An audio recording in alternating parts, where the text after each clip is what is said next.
उस शपथ का अनादर किया है जो संविधान के तहत ली है। भारत के संविधान की इससे बड़ी अपमानित बात नहीं हो सकती। ऐसा कैसे हो सकता है? House of elders, the upper house, हमें देश का मार्गदर्शन करना है। मैं उनके आचरण की भर्त्सना करता हूं। देश के 140 करोड़ लोग इसे हाथ होंगे। सदन का मतलब है सत्ता पक्ष की बात सुनो जब आपने अपनी पूरी बात कह दी। माननीय सदस्यगण, आप सब जानते हैं कल देर रात तक चर्चा रखी गई, हर सदस्य को मौका दिया गया। It is an occasion where they have challenged Indian Constitution. They have outraged the spirit of Indian Constitution. They have disregarded the oath they have undertaken. मैं इस कुर्सी पर बैठकर इतना दुखी हूं कि भारत के संविधान का इतना बड़ा अपमान, इतना बड़ा मजाक। भारत का संविधान हाथ में रखने की किताब नहीं है, जीने की किताब है। मैं आशा करता हूं कि वो आत्मचिंतन करेंगे, मंथन करेंगे, अपने दिल को टटोलेंगे और कर्तव्य पर आएंगे। माननीय प्रधानमंत्री जी,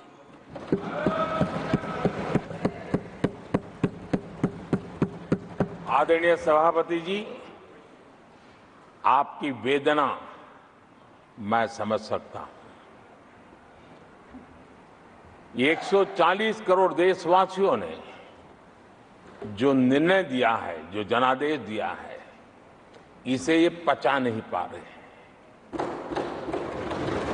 और कल उनकी सारी हरकतें फेल हो गई, तो आज उनका वो लड़ाई लड़ने का भी हौसला नहीं था और इसलिए वो मैदान छोड़ करके भाग गए हैं। आदरणीय सभापति जी, मैं तो कर्तव्य से बंधा हुआ हूं और न ही मैं यहां कोई डिबेट पे स्कोर करने के लिए आया हूं। मैं तो देश का सेवक हूं, देशवासियों को मेरा हिसाब देना है। देश की जनता को मेरे पल पल का हिसाब देना, मैं उसे अपना कर्तव्य मानता हूं।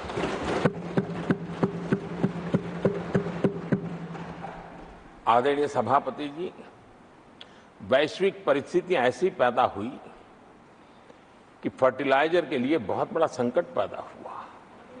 हमने देश के किसान को मुसीबत में नहीं आने दिया और हमने करीब करीब 12 लाख करोड़ रुपया फर्टिलाइजर में सब्सिडी दी है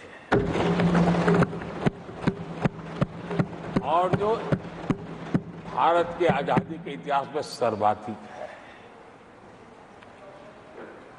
और उसी का परिणाम है कि हमारे किसान को फर्टिलाइजर का इतना बड़ा बोझ उस तक हमने जाने नहीं दिया। सरकार ने अपने कंधे पर उसको उठा लिया है। आदरणीय सभापति जी, हमने एमएसपी में भी रिकॉर्ड बढ़ोतरी की है। इतना ही नहीं, खरीद के भी नए रिकॉर्ड बनाए हैं। पहले एमएसपी की घोषणा होती थी, लेकिन किसानों से कुछ भी लिया नहीं जाता था, बातें बताई जाती थी। पहले की तुलना में अनेक गुना ज्यादा खरीदी कर करके हमने किसानों को सामर्थ्यवान बनाने का प्रयास किया।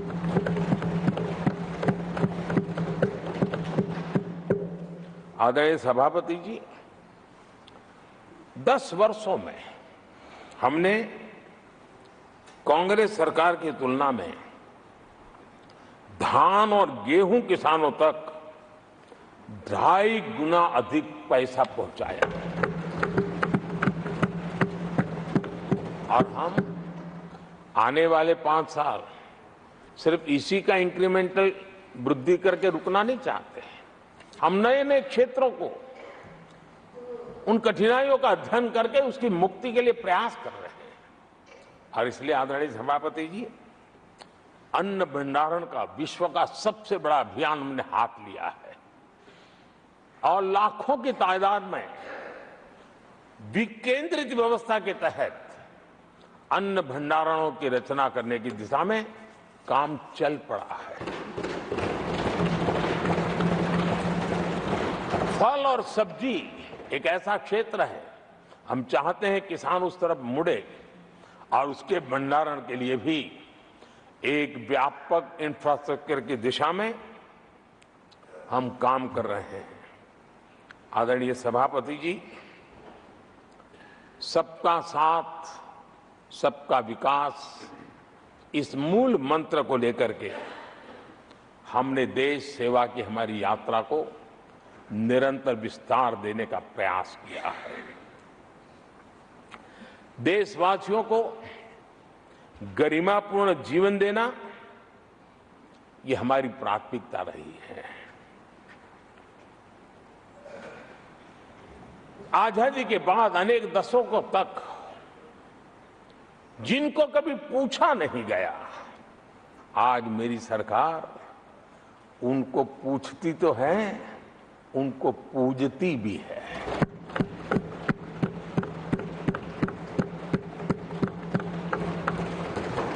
हमारे दिव्यांग भाई बहनों के साथ हमने मिशन मोड में उनकी कठिनाइयों को समझ करके माइक्रो लेवल पर उसको एड्रेस करने का प्रयास किया है और व्यवस्थाएं विकसित करने का प्रयास किया है ताकि वे गरिमापूर्ण जीवन जी सकें और कम से कम किसी का सहारा उनको लेना पड़े, इस दिशा में हमने काम किया है।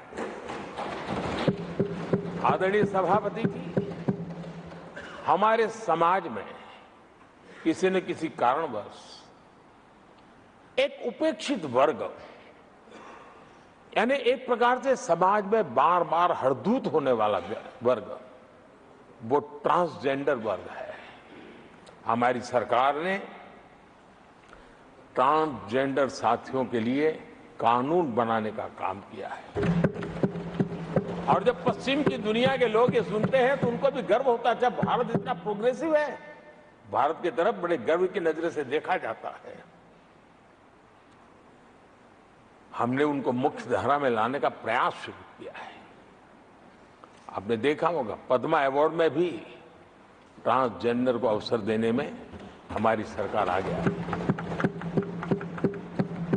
आदरणीय सभापति जी, हमारे गुमंत जनजातीय समुदाय, हमारे गुमंत साथी, हमारे बंजारा परिवार, उनके लिए एक अलग कल्याण बोर्ड बनाया है ताकि उनकी आवश्यकताओं को हम एड्रेस कर सकें और उनको भी एक स्थायी, सुरक्षित और संभावनाओं वाला जीवन प्राप्त हो, उस दिशा में हम काम कर रहे हैं।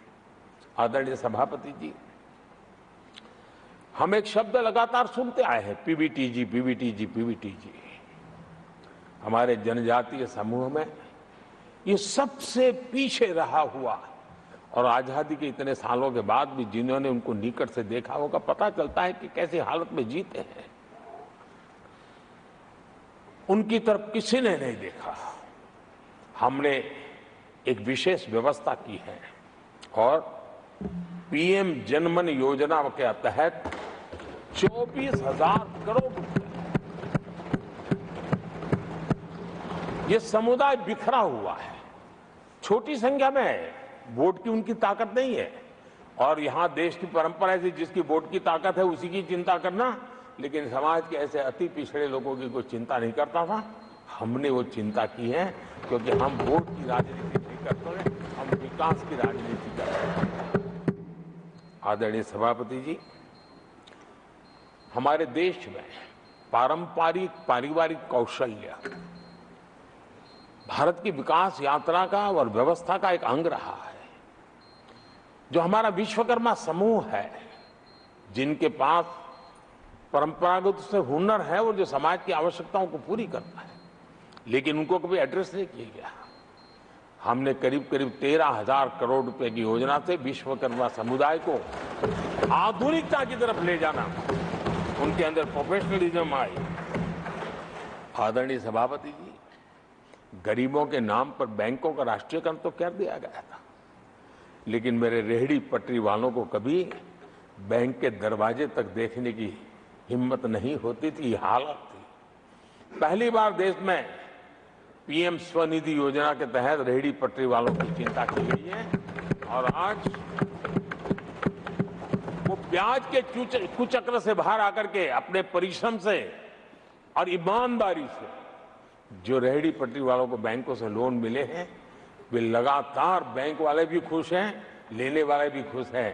और जो कल फुटपाथ पर रेहड़ी बैठता था, आज एक छोटी दुकान दिशा में बनाने की दिशा में आगे बढ़ रहा है। जो पहले खुद मजदूरी करता था, आज एक आध दो को रोजगार देने की दिशा में काम कर रहा है। और यही कारण है कि गरीब हो, दलित हो, पिछड़े हो, आदिवासी हो, महिला हो, उन्होंने हमारा भारी समर्थन किया है। आदरणीय सभापति जी, हम विमेन लेड डेवलपमेंट की बात करते हैं।